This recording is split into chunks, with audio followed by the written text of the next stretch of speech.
and sales account managers that were working with me, and we were assigned by the international company that we work for a really large revenue and gross profit target that seemed unsurmountable actually at the time. So as a collective, I brought the team together and we developed our strategy for the market. So we looked at market verticals such as government, such as local government, such as education, such as telco, and we broke down the products and services that we had to offer and developed a really succinct plan for how our unique value proposition around these products would become competitive, allow us to become competitive and break into new sales areas with new clients that we hadn't done previously.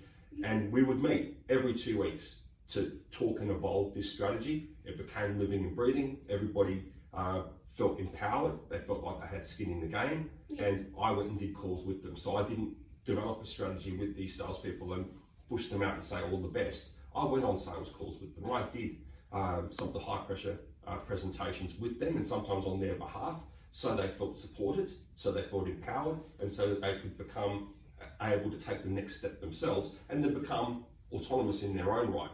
And then as a collective, suddenly new clients came on board. We started selling products and services into new market verticals we hadn't sold into before.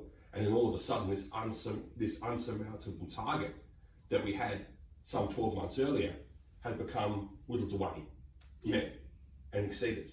So you were more of like an active leader in that scenario. Yeah, absolutely. And that's in my mind, the definition of leadership is active, rather than just being somebody that's a Sits manager. around and just watches. Yeah, a manager that sort of, well, here's the blueprint, go ahead and do it. You know, leadership is, come on, let's do it together and I'm going to show you how. Yeah. Well, you've done exceptionally so far. We're on to our last question for today.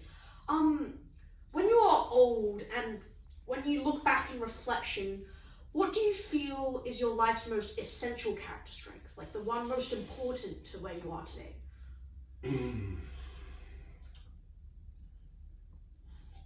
Probably the fact that taking risks has allowed me to build a good lifestyle for not only myself, my wife, my parents, but also my children.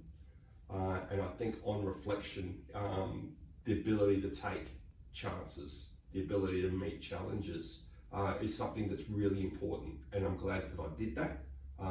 Probably should have done more of it.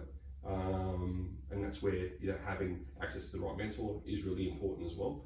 But looking back, I like to think that the competitive drive that I had and the ability to take calculated risks helped me to achieve much of what I was able to. So you think taking risks is an important part of... Calculated risks, absolutely. Right. Well, thank you so much, Mr. Organo, for giving such wonderful answers to my questions. And that's the interview. My pleasure, Jeffrey. Thank you. Thank you.